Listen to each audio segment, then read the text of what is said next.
everybody. So good to see so many great faces out there. Is everybody excited about today? Yeah. All right. Don't be like the sharks with the... Okay. Anyway, sorry. When I was planning this month's event, I wanted to reach out to all of the media outlets across the Mid-South and give them a chance to come up and speak to a group of PR professionals and how can we build that relationship and how can we make that a strong friendship even to help each other out with stories and get our words out there. Thankfully, this group of esteemed professionals here, we have Miss Sarah Blue from Fox 13, Andy Ashby from the Memphis Business Journal, Marcus Holliday from Local 24, and James Dowd, a familiar face you might recognize from the luncheon. He is a faithful attendee and frequently covers PRSA, but also covers business and the commercial appeal. And our moderator, if you've spent any time in Memphis, needs no introduction, Mr. Joe Birch from Action News 5. So we have a great panel of a lot of different perspectives, and we're really excited to see, can we learn to be better PR professionals? Can we learn to get along better? What are we doing that irritates the journalists? This is a no-holds-barred discussion. Ask away. We're going to start out with Joe, and here he is.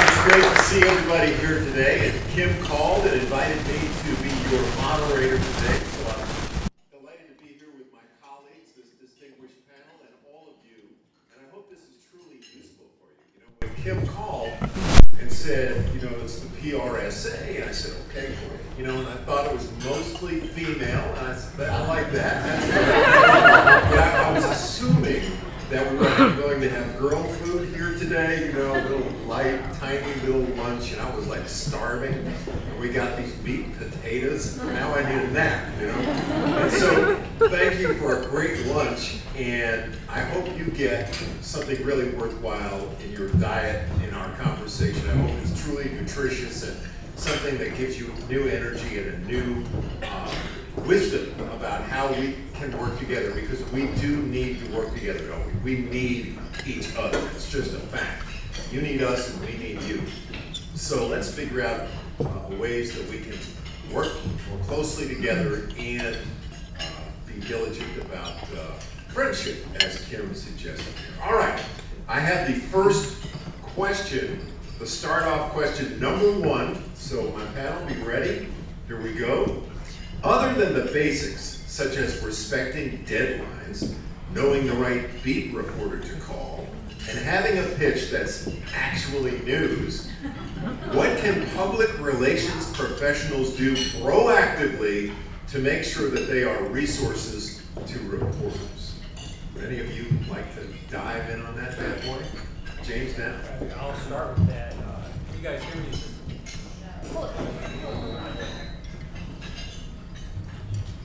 Is this thing on? Yeah, that's on. Bring it a little closer, James.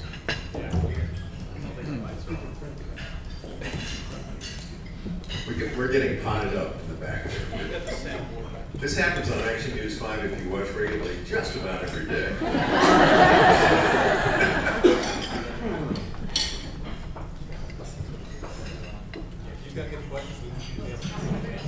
I'll tell you what, I know this one's working. Let me give you the mic. Yeah, with regard to that first question, I know that it applies to nobody here, right? Judging by the pitches and the emails I get every day, and I'm sure I speak to the rest of the folks here too, I think there's some PR people who don't know those basics, who will send stuff that either isn't a story or maybe isn't newsworthy or maybe just is not for the right person or whatever. I just like to reinforce that because primarily I cover business, I cover media, PR, advertising, and some other areas. But that doesn't mean that I don't get myriad pitches that may be about some, say, a kid's program, some education, this, that, and the other. It has nothing to do with what I primarily focus on. That's okay occasionally, but you get that repeatedly from people. That can be a turn off. And also, too, getting pitches, emails, story ideas about topics that these people, again, none of you here, but we'll know that they are because it's a situation where this is obviously just to get a person's client or an account some press, and there's really no news value to it. In this environment with shrinking resources from news outlets, there just isn't the time or the ability to cover everything as it would have been years ago. So there really needs to be something compelling to reach us to help tell that story too. So send pitches that are not 3 pages in length and have some sort of news thing to it. Feature's good too, but it's something that is going to be set apart from just, hey, here's the client I've got, and I get some press.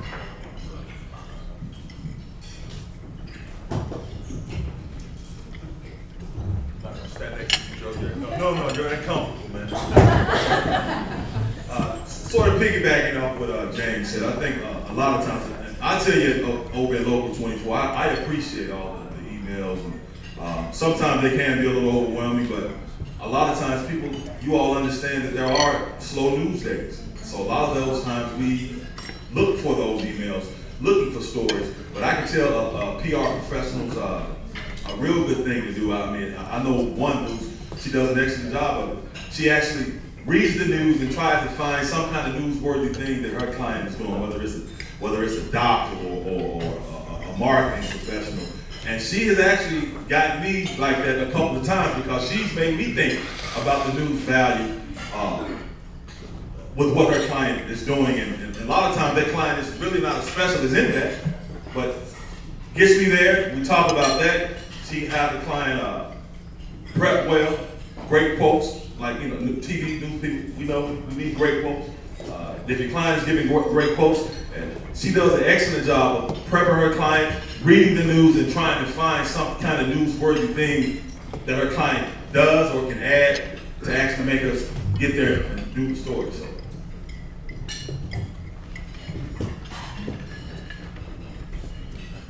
Okay. Well, I'd like to, I guess, piggyback on some points that Marcus actually made. One of them was about reading the news.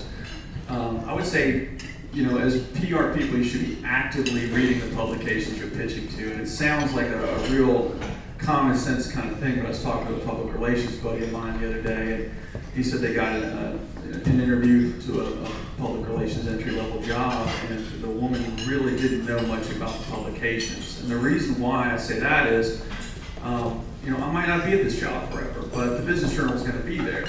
And the same types of stories allow your clients to plug in different ways. Like, for example, we had these types of stories called strategy stories, which were a full page with a picture, one source or 2 source story, and I had to do one every month, and I had to keep cranking them out. And I only had a handful of PR people approach me with their customers, their clients rather, and it would just be an easy way, if I was on the other side of the fence, to just get a full page with a picture story in a business publication. CEOs would eat that up, and I was just always astounded that more people just didn't call me up and take advantage of that. All right, I guess I was going along there. Another thing Marcus mentioned was quotes, and I cannot stress this enough. I get a ton of press releases, and you've got to coach your clients and at least have a conversation about real quotes. Again, I get a lot of press releases, and I almost always delete the first sentence. Always. Almost 95% of the time, because it says something like, I'm excited about. That is my pet peeve beyond all recognition. Fred Smith, they get FedEx reports earnings. Fred Smith says, I'm really excited about our earnings. This company buys in a warehouse. I'm really excited about this new warehouse. Just delete it. It's worthless. And it's not how real people talk. So you really got to get to the meat and, say, maybe approach them and say, this is your voice. This is directly from you. Everything else could be attributed to a public relations person or the company. But that quote is yours. Spend some time on it. And as a CEO or a leader, you should be able to offer some actual insight rather than just the nuts and bolts. Like, we're really excited about buying this 10,000 square foot building. Well, I'm going to paraphrase that and say they've only 10,000 square foot building. you know, they have to differentiate their products, their services as a business. So maybe that's something that they could focus on. But really work with them on their quotes. That's something I really hope that y'all take away from, because it's either getting deleted or it just makes a journalist irritated. I think that's important. Okay. I'm going to piggyback off of that too, and I will say I have a really good working relationship with the public relations officials that I work with, and I've had them sometimes will call and I'll ask them for a professional for a story, and they'll call me back and be very honest and say, well, we have people, but they're not that great on camera, will not give you best quotes. So they're very great about that, and I will say that is an excellent point. And the other thing that I've run into before is they will pitch me a great story, great interviews, and in broadcast, you know, and I don't get the luxury of print, I just can write it all down. I need video to back it up, and I'll have people, they'll give me my interviews, we'll set it up. It's not the best, you know, it's like in a conference room setting, but then I don't have the video to back it up. And they're trying to just show off a new room or some new technology, and I'm like, well, okay, can you go get some video of that? But, well, no, because it's not available right now. I'm like, well, I kind of need that. I'm broadcasting the video to go with it. So that's one thing I will definitely point out. And the other thing that I found that's been great with the people that I work with is even when I call them, unfortunately I've had to call about a negative story or something negative that's happened in relation to the facility or the client. And for most part, they will always give me a response, and it's better. And if there happens to be some kind of negative outcome with your client or the facility, it is better to respond than not respond, because I feel like I don't know if I speak for you guys, otherwise it looks shady. And we do think that something is up. And luckily, it's happened to me before recently. And it's someone that I work really well with, I consider a friend. I was like, I'm so sorry, I'm calling about this, but I need to confirm it and get some more information about it. And she called me back, and it was late even. And she said, I would rather you call and get the response, and we can let you know we nipped this in the bud. So again, just video opportunities, make sure we've got someone ready to go on camera who's natural. And we prefer people who aren't going and speaking off of their press release, and because it just sounds very unnatural. So, my 2 cents. Well done, well done. Just to piggyback on what Sarah has said, think cinematically if you're pitching to TV, because we're a visual medium, obviously. So if you think about your pitch as a movie, how would you illustrate the movie? Where would the best pictures be available? That's one way to think about it. Another thing for television people that's really important today, this is something all our television consultants harp on, is emotion. Emotion. There's a great book by Al Tompkins, who's at the Poynter Institute, which is a splendid organization down in Florida that helps journalists who are sort of in mid-career learn all kinds of new skills. The Poynter Institute, the book Al Tompkins wrote is called Shoot for the Heart. And that's a story about, you know, we're human beings here. So the story, ultimately, whatever you're pitching is about people. Ultimately, it's about human beings. And so there's an emotional angle that we want to share with our viewers. And if you can kind of conceive what that might be, that might help your pitch. Okay, number 2. Can you give examples of your best or worst experiences with PR professionals? Does anybody want to hazard a shot at that? Sarah? I was gonna say, there was one, this wasn't here, so you guys are all safe. I was working in Albany, Georgia, and at the time I was, you know, I'm still that position, but I'm a one-man band, so I have to shoot, right, and edit all my stories.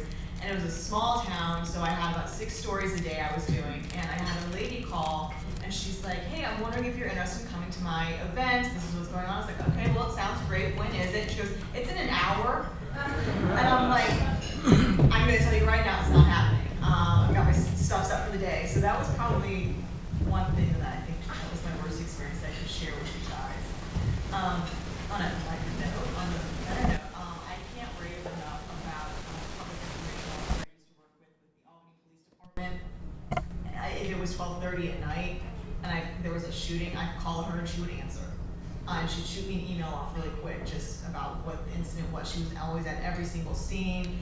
Sometimes for TV, we just need that talking head. We need someone on camera, even if you're going on camera saying we can't comment. And she was great about understanding that, and she'd be like, "I'll meet you at the police station in about 15 minutes." And she would go further than saying no comment. She would kind of elaborate a little bit.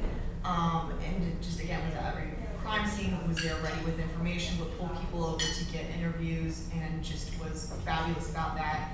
And then I work a lot with the hospitals here, and I understand everyone's been great there. You know, the one thing that, like Joe was saying, we always need the emotional side, and especially when we're doing hospital stories or anything medical, I always love to have that patient. And for the most part, I've always gotten a patient with them, and I'm always nagging them, like, I need a patient, please. And they all give it to me, and especially the Lamar, I do a franchise with them, and they're always good about, hey, we've got this doctor doing this, and I'll email them back and say, is there a patient? And they immediately have a patient for me, and it's just been a great working relationship with them, and we team up. I'll come up with story ideas, they'll come up with story ideas, sometimes we kind of collaborate on both, and so I think having a great working relationship and being able to call and text everybody has been, makes it a lot easier. Next, Andy. I think the best relationship I guess I could think of was with Joe Williams, actually, from Pinnacle. When the Pinnacle store was happening, it was the kind of thing that really drug on a long time, and I covered the company mostly monthly on little bits here and there. But I talked to Joe all the time, and had his cell phone. Their offices are in One Commerce Square, directly diagonal from us, so sometimes I walk over there.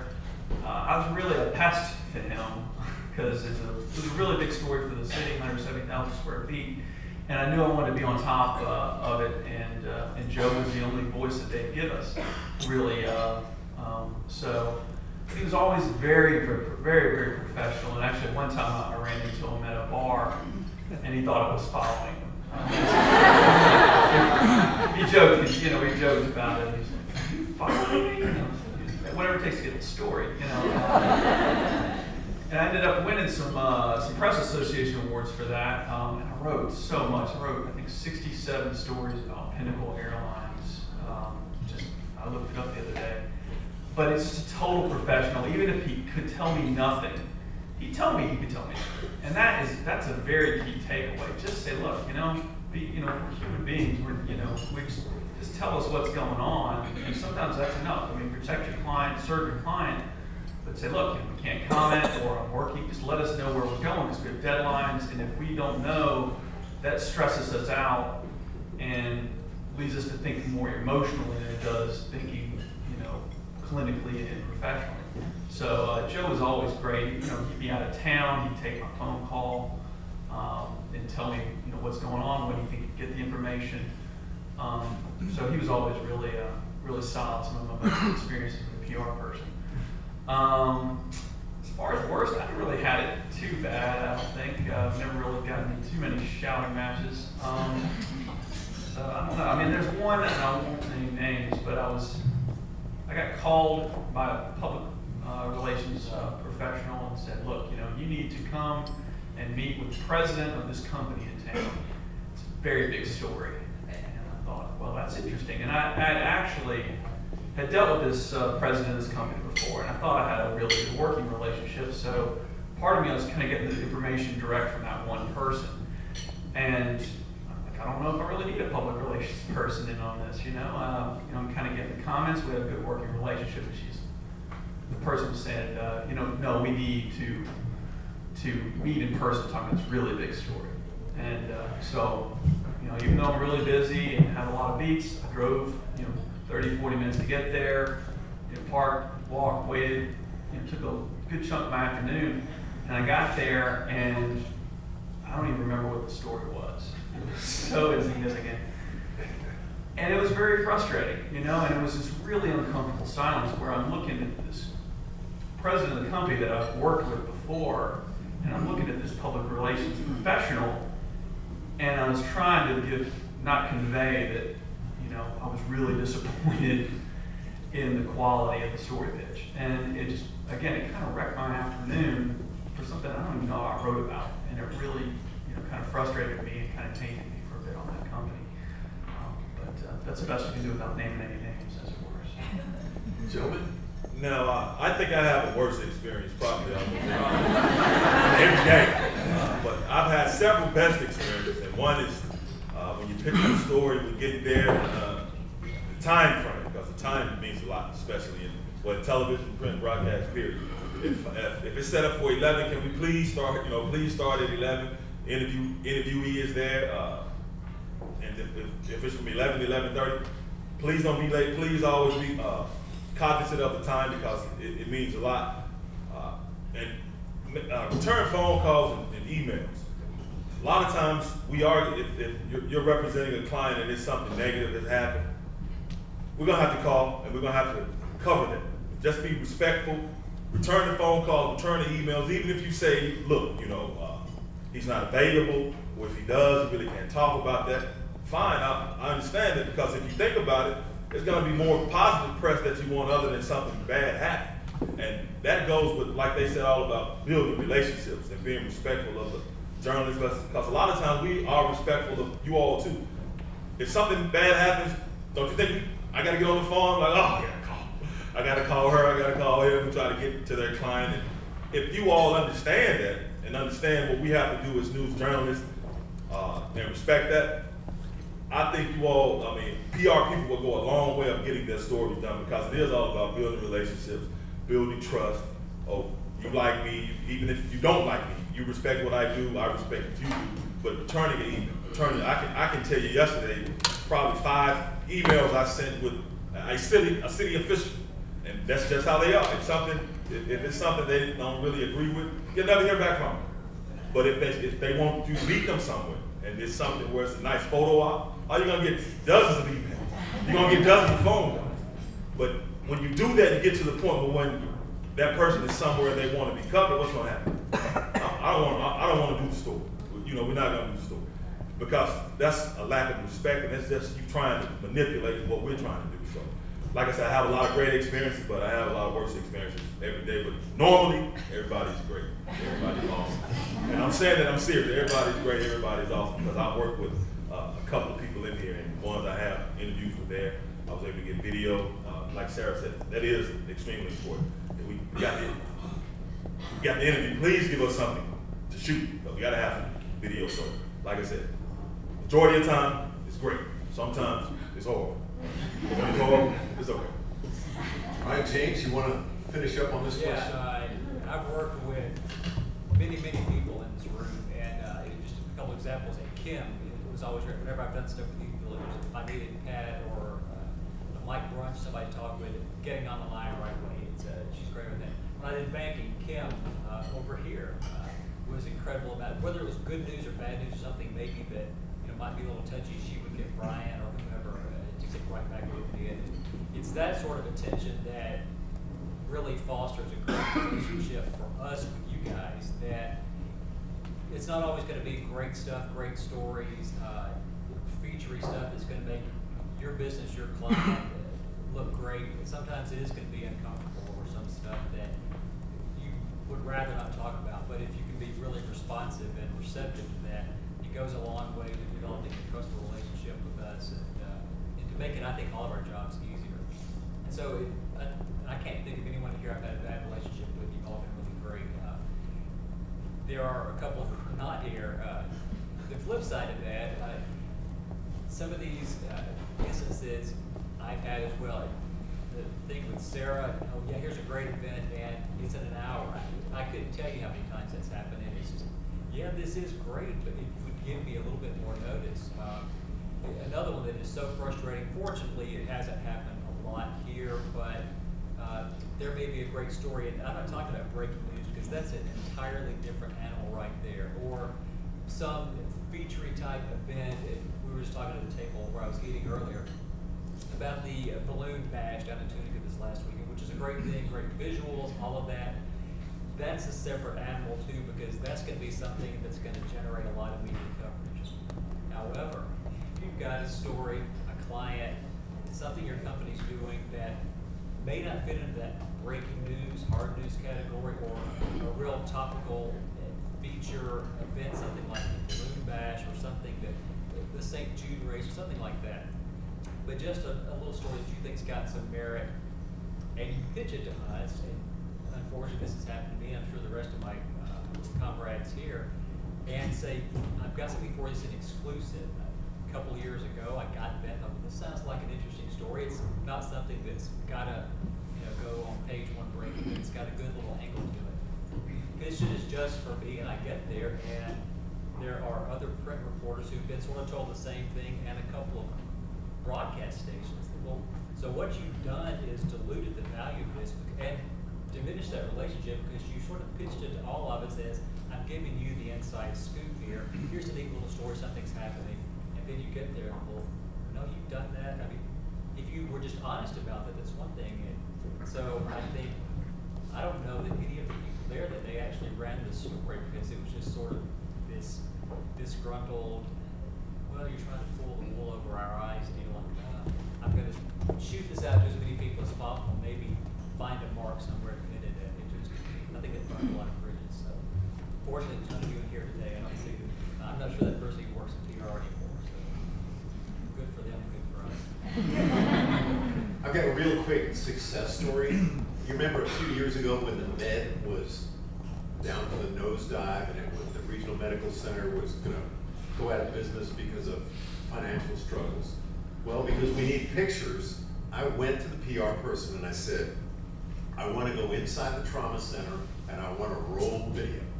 And they all laughed, because of HIPAA laws, privacy laws. It's against the law to do that. And so what it ended up happening was the PR person arranged for me to meet with the lawyer, because it was in the enlightened self-interest of the Med to get a story on about its value in the community and why it should be saved. So they had a PR initiative there, and they saw it was in their enlightened self-interest. And ultimately, after numerous meetings with lawyers from our company and the Med, we worked out an agreement where I was allowed to go in there, and ultimately what the final contract that we signed on this particular item was that they would get to see the final product, and if they violated any HIPAA laws, that we would change that shot so that nobody could be identified. And it worked. It worked. It was one of the better stories. I spent a Saturday night in the trauma center. It was one of the most enlightening nights of my career to be inside there to see what really goes on. It's amazing work that happens in there. And if you'll recall, Dr. Coopwood, Reginald Coopwood, is now running it. You don't hear about the Med going under. In fact, what you hear about is the Med coming back to life. It's in resurrection mode. There's all kinds of new plans going on over there. And it's a great PR story of what's happening there right now. So that's that. All right, let's start with Andy with this question. Andy, you ready for this one? Yeah, sure. We started at either end, so we'll go to the middle now. You and Doc get to be the linebackers on this one. Running back, that's right. Doc was a running back. Looking to the future, do you see public relations professionals becoming more, less, or about the same in terms of being an asset to your ability to cover the news? I'll take this one, I guess. I'd say, I hate to say it, but a little bit more, actually. I hate to say it. This is probably for different reasons than today, though. Just because, newsrooms are shrinking, and there's less reporters to do the same amount of work, or sometimes more work. So we kind of get the news any way we can, and public relations people can really help us with that. And also we have the web to feed now. It used to be, they sold a certain number of ads, you had this much space, that's how much space you filled up, and you moved on. But now you just have a bottomless hole of news. You cannot write enough to fill the entire web. So, it really helps to get good news tips or story ideas from press relations PR professionals. So I've been working with more public relations officials, or people rather, now more than ever, and I imagine it'll continue just going forward. It just seems like the way of the world. I agree with Andy. You all are becoming more valuable with how we do our job and what we need, because a lot of newsrooms across the city and across the country are downsized. There are less reporters, but they want more stories. Of course, with us, we want our story count up. So getting those press releases, finding out about stories that are going on, and a lot of times we do stories even that don't make the air.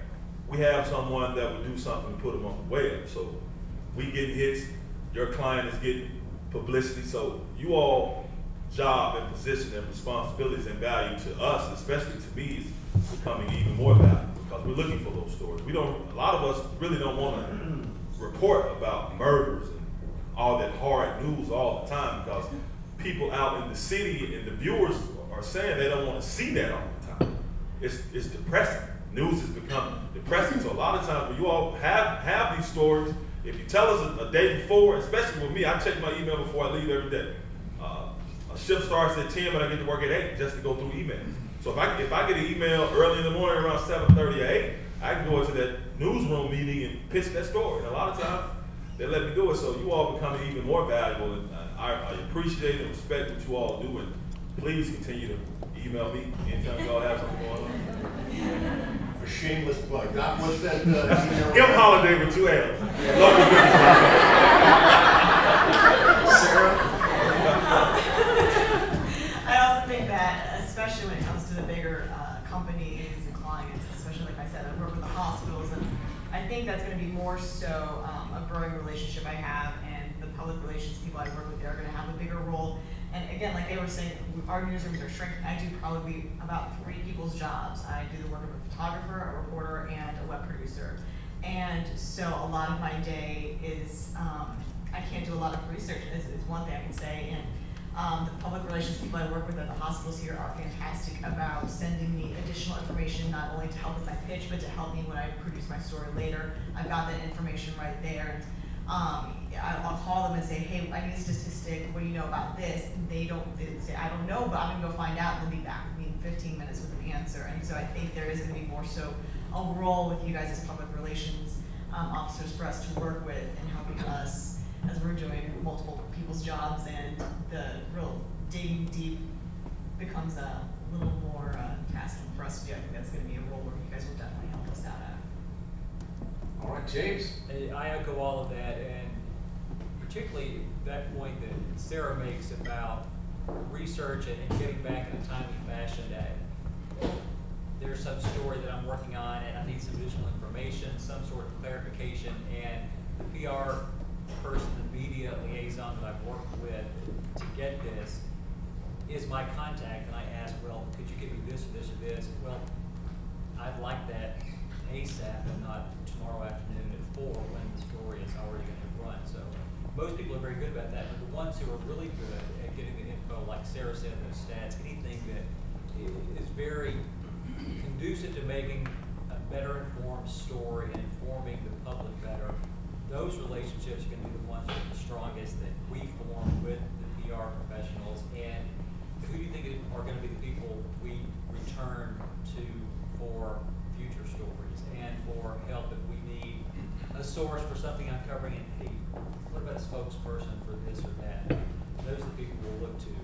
I definitely see PR professionals increasing in value for what we do, specifically because of what's just been mentioned. There are fewer people doing more stories and more work.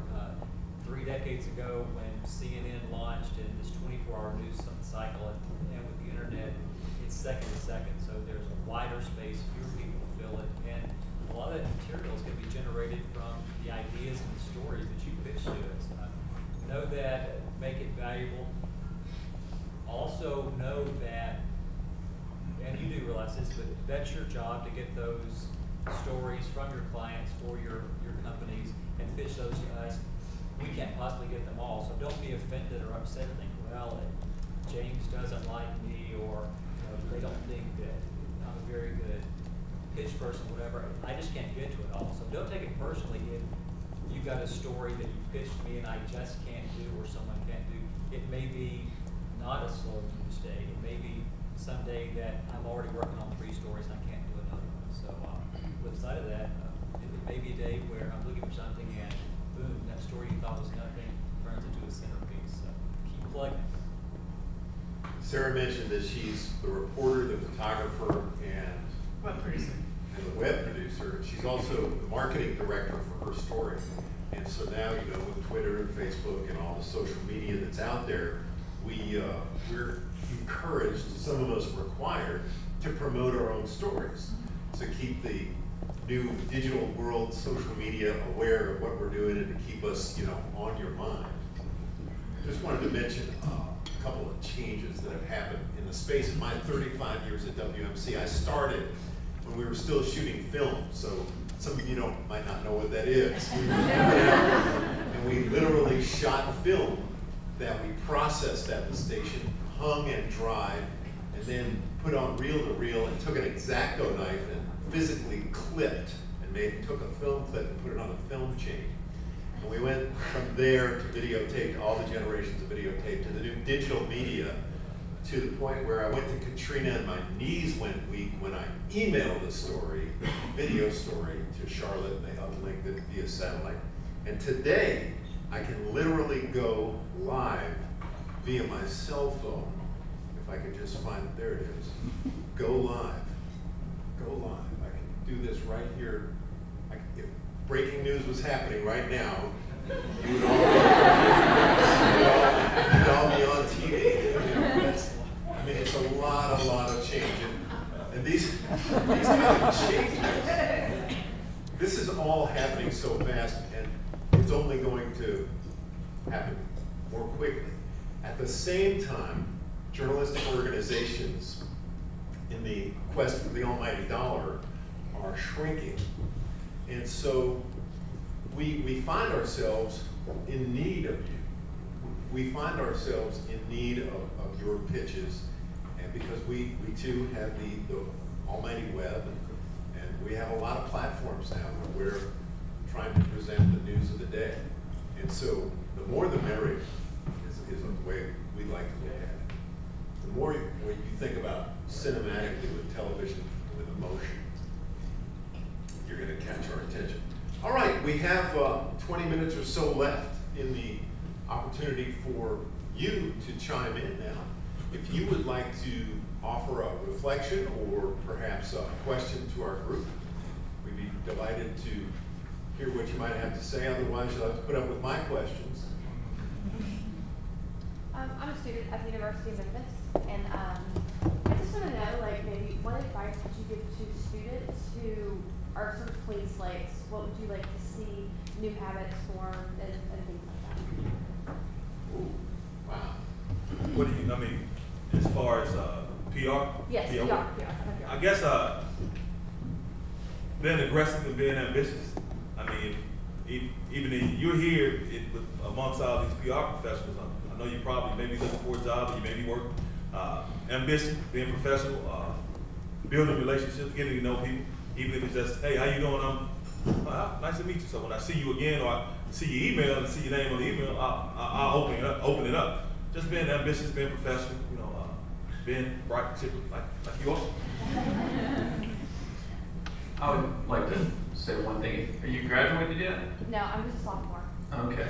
Well, I would suggest take a photography class, just one, and it'd be a good practice once you start your career. Every time you do a story, even if it's a print story, try to find something to take a picture of, whether it's the person quoted, and attach it, because every time I get an email sent to me with a story for the web, my editor always asks, do you have any art with it? Picture of a building with soul, or who this is. And with the internet, you can just do so much more, and it's just easier just to zip over a headshot or something. So every story you should do, even if it's dry as toast, should have some kind of picture, and you should send something.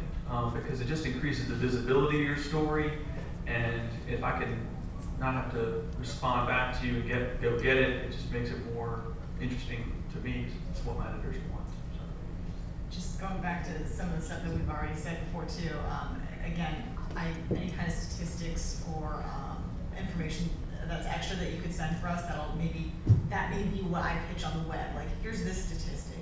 And that helps me out on social media, and then again, just that personal human angle that you guys can provide just makes that story so much. People cling on to that, and they love that. So adding any kind of information like that for us is a great help. And also think across platforms. The photo is great, and you get an idea and say, okay, this would be a fantastic story for the broadcast video, the audio component, the print component. Here's something that may work on a specific social media outlet, some platform there. That's going to go a long way toward expanding the coverage area of that one story and seeing where it might get placed throughout it. And also be creative in your writing and realize that more isn't always more. We all get tons of emails and pitches every day, and it's just impossible to go through every pitch if it's reams and reams and reams of cyberspace to go through and images to read. So get to that creative point quickly and have something compelling that's interesting. And I would say discern your passion. What is it that you are truly passionate about? And so that's going to be able to give you the opportunity to give your heart to your work, because you'll really care about doing PR to promote whatever it is that has captured your heart. I'm Jeannie Angelco with Harrison Edwards PR, and I hear that people pitch you via Twitter, and that you should deal with journalists via Twitter. What's your experience with that? I don't know if I've received so many pitches via Twitter. Sometimes I feel, again, it goes back to I have really good relationships with people I work with that are in PR, and they'll say, hey, they'll send me like a quick little bite if they're trying to get a hold of me in a hurry maybe. I'll say, hey, I've got this and this here, give me a call when you can. So things like that, and it's people I've had good relationships with. I don't know if anyone's really pitched me on Twitter. I don't get a lot of pitches via Twitter. I'll get information, or maybe hear something happen, or a direct message, or a request for something. But as far as pitches, the bulk of mine are either email, phone calls, and just seeing somebody out. Twitter's a lot of things. And I don't like Twitter. I like Joe. I love Joe. Sarah. I'm competitive, so if you tweet me a story on Twitter, everybody's gonna see it. So, I like to get my email or text message. So. I've gotten the pitches direct message, but sometimes I miss them. It's not like popping up right away like my email does, so I'll sometimes miss them. Yeah, I don't get any on Twitter either. Just to follow up on that, do you ever like go fishing for leads on social media? Do you throw stuff out there looking for story? I've seen journalists, I guess this is a leading question, because I've seen journalists do this, but I wanted to know if you all do that. So yeah, I'll see a friend might tweet something, and I'll say, hey, give me a call, and they'll already have my phone number, or I'll direct message them and say, give me your contact information, or you can contact me at this email and phone number. And I don't know if I so much fish like, hey, has anyone ever experienced this? I do that on Facebook more so than Twitter, but usually on Twitter I'll find someone who has something that kind of clicks in my head. It's like, oh, that's a good story, and I'll call them. Or like the hospitals that I follow here, I'll see something that they'll write on Twitter and Facebook, and I'll call them and say, hey, I just saw you tweeted this, or I just saw you Facebook this. Is there any way that we can set up a story for either today or another time if we can do that? So I've done that. Yeah, that's right. And the newspaper is increasingly using Facebook to announce, like Wendy Thomas and Jeff Coggins. If you were on Facebook, they said, well, where should I go to the first day of school? And I think Wendy ended up at Hanley Elementary, and Jeff was out in Germantown. And so they wrote from two different perspectives there. And it's a clever way, I think, to invite the audience, to give good scoops. And so, sure, you'll be seeing more of that, I'm sure.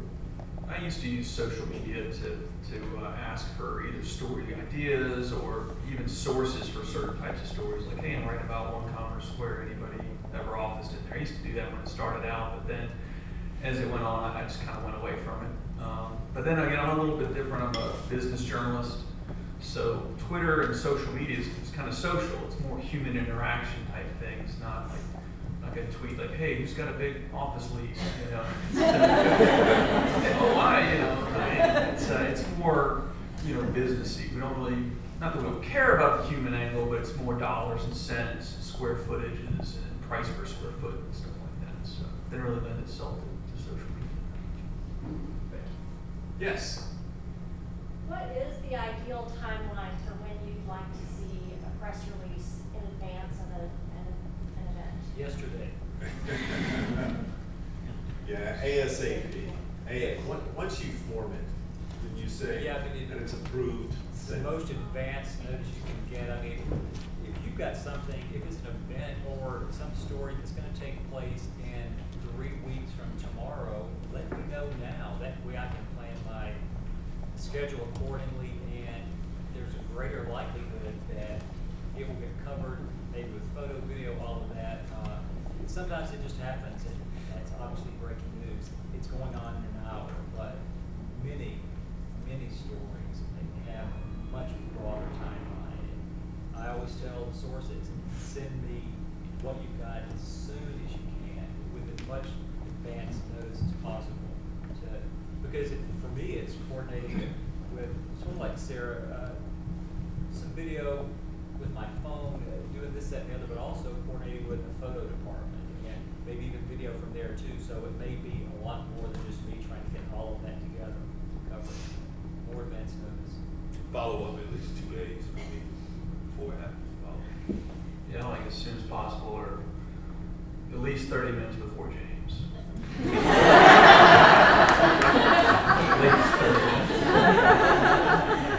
I like it as soon as possible. I go to afternoon meetings. Some of these guys will go to their morning meetings. So I like it usually before my afternoon meeting, and then I'll let people know, okay, thank you. I'm going to take this information and let the producers know, because I ultimately don't get to decide what I do as the producers. And the one thing I will say about that is if you send me an email with a story pitch, the thing about broadcast, and I'm sure it's the same for you guys in print too, there are some days where I can plan in advance and say, okay, yes, I can do that story on Friday, but then there are other days where it's like, I need a story that day, and the producers want it that day. And so if you send me a press release, and you're like, we have these people ready, make sure they're ready, because I've had it happen before where I get a press release, and then I'm like, great, we want to do the story today, and they're like, well, they're not available today. Okay? So, yeah, as soon as possible, and kind of be flexible with us too. Yes. To piggyback on the meetings, can you guys give what your meetings schedules on your TV? You have preset scheduled times when you meet with your producers. Don't know if it's the same thing with print, but that might be a nice tidbit. And sorry to WRAT for not being able to give us those. Oh, I'm so disappointed. Well, in our shop, we have a 10 a.m. meeting. So if you get it in before 10, you know, it has a good chance of being considered. And then a 2 p.m. meeting for the night shift. That's the one I attend. And so, you know, it matters, I think, to know individuals, to have friendships, some kind of relationship with folks. It makes a big difference. And so if you go out of your way to try to introduce yourself and make yourself known, I think it makes a big difference when that email comes before 10 or 2. We have morning and afternoon meetings. I usually get to the office between 7:30 and 8, around then, unless I've got something a little bit earlier, and that's a terrible day. But the morning meeting is at 10:30. So before that, our department gets together and talks about what stories we have going for that day. They'll go into the meeting, a bunch of editors talking about what's going to be here, the different sections. There's also an afternoon meeting to firm up what's gone on throughout the day and what's developed, anything that's come up or something's fallen through. So once that's clocked in at late afternoon, then that's pretty much set for that evening. And it's the same with us, 10 a.m. But I get there at 8, start checking emails at 8. Usually try to get my stories ready, and so I can go in there at 10 with at least 4 or 5 stories. And afternoon meetings start at 2. So, and I think it's also a good idea to find out what shift reporters work. You know, you have your morning reporters and you have your evening reporters. If you have something that comes down the pike at noon, find out, you know, what evening reporters work for that station. They go to work at 2, then you can pitch the stories to them. So, but the same as 10 a.m. to 2 p.m. At the Memphis Business Journal, we have a stand-up meeting probably around 9 o'clock, but we're a small newsroom, so we just kind of stand up at our desk and kind of pitch what we have, talk about stuff, and then Thursdays at around 9:30, we have more of a formal going conference room sit down and go over more long-term planning. Also, deadlines are very important, although that's changing. That's it. We have our meetings, 9 o'clock is the morning meeting, and then my meeting that I go to in the afternoon is 1:30. And I will definitely agree with Marcus on getting to know the reporter shifts, whoever is your contact maybe, because not even just like for morning, day side, night side shifts, but I work Wednesday through Sundays. So a lot of times people will call me Mondays and Tuesdays, and the people I have great working relationships with, I will answer and I'll say, I'm not working today, but I'm going to pass this information along to our desk. But yeah, it's always helpful to get to know someone's shift, and even maybe your organization has an event going on Saturday and Sunday, you can get in touch with that weekend reporter as well. So. Hey, Kim. Y'all have, several of you have mentioned, developing personal relationships. I mean, can we take you to lunch or a ball game, or what's the appropriate way for us to approach you to establish that personal relationship? For us, no. That's one thing that, I've had that experience with a number of you in here, and I hope that you all understand it. It's not a reflection on you at all, but because of our ethics policy at the newspaper and through Scripps, our parent company, we can't take anything of value. So as much as I might like to go to a walk-in with you or go out to lunch or to dinner, I can't allow you to pay for that or to buy my way. I've got a company expense account that I will use that for, but I'll be glad to meet with you for coffee, for lunch, dinner, whatever, but I've got to pay my own way. I can't take, well, here's a t-shirt or here's this, that, and I can't take this. And I'll take the t-shirt. And yeah, the same thing. I mean, and even I say just even if you email a reporter or anchor and just introduce yourself, tell them what you're doing and who you work for, and it could be a story you saw that reporter do that you didn't like. You can lie to him or her. That was an outstanding story you did last night. They can tell you something about so. But that's it. Just email a report, introduce yourself, and if we so happen to call back or email back, just email back. I mean, you don't have to be a face-to-face. You see the name, then when you see the person, like, hey, how you doing? Yeah, Mark. The Business Journal, our ethic level is about nothing more than 2 shots of James. We have an expense account, so we'll gladly treat you to lunch. I'm not adverse if you pick up the check every now and again. I feel like, if you can buy me off for one lunch, then that doesn't really speak too much about me as a journalist. So we're, it's pretty informal with us. Yeah, I mean, taking us to events, that's probably a bit much. Just a phone call and saying, I mean, the kind of standard operating procedure I guess I'd like is if I don't know you from Adam, would be just call me up and say you want to meet me, whether for like a morning coffee or lunch, and then just sit down and just kind of talk and let me know a little bit about what you want. And that's kind of take it from there. It's different. Everybody's different. So, but that's not. So we also have an ethics policy, and there's a lot of specifics in it about like certain monetary amounts, certain things, and it's pretty much the same thing. I've had public relations officers will call me and say, I would like to meet you face to face so we can get to know each other, and cup of coffee, lunch. When I picked up the Children's Miracle Network franchise at Le Bonheur, one of the things they wanted to do was meet for lunch at the hospital. They gave me a tour, and they picked up the tab then, but it was a huge fancy lunch. It was in the hospital's cafeteria, so not really any ethic violation, I don't think. And so it's good to have that kind of relationship, and I have the kind of relationships where I will meet them for a cup of coffee, go to lunch, and we'll chat a little bit about our lives, but we do get down to business. And I would say going to maybe a baseball game is a little much, but yeah, absolutely lunch, coffee is fine. And in terms of relationships I have with my contacts, the other day, one of them I called, she goes, I'll get back with you in 30 minutes. And she got back with me like an hour and a half later, which was very unusual. So I was like, okay, that's fine. And she calls me, and we've worked with each other long enough, and she was like, I'm so sorry, that meeting went on forever, and then I'm moving, and this, and then she kind of like lit off a little steam. I'm like, that's okay, don't worry about it, that was unusual. So I have those kinds of relationships with them where I'll call them, and sometimes, I'm like, sorry, this meeting took forever, or this story took forever, I'm on my way now. So I have those relationships, but yeah, ethically we can't really go to baseball games or get really nice watches or anything like that. So. I'd like to share with you a shameless plug and then explain one strategy that I'm using. I'm so glad Channel 3 is not here to hear it. So tonight at 10 o'clock, shameless plug, this is the commercial.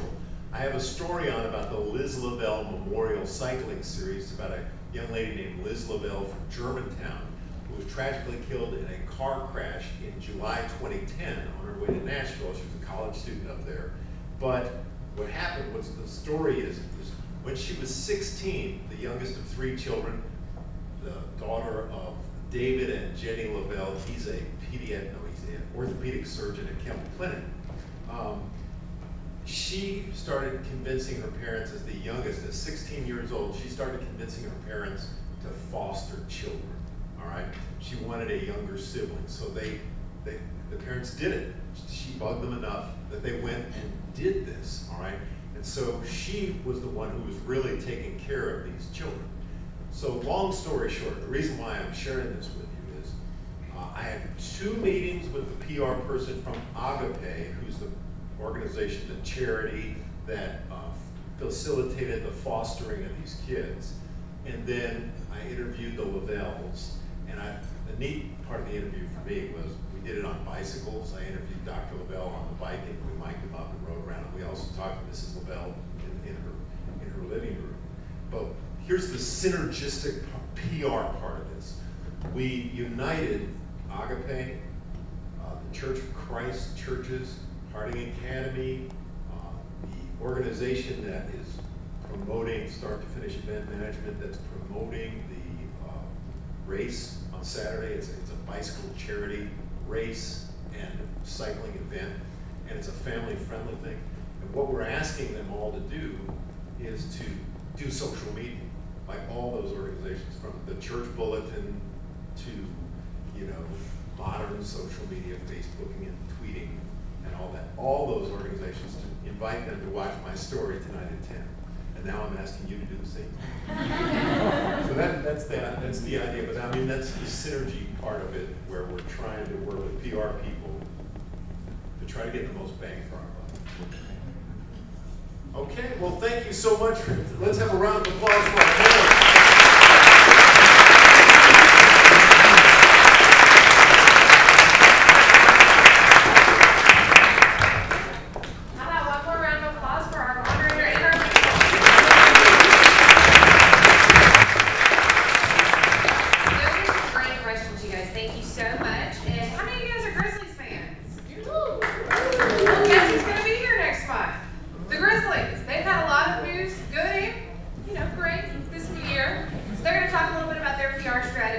So we'll see you guys all next month. Thank you.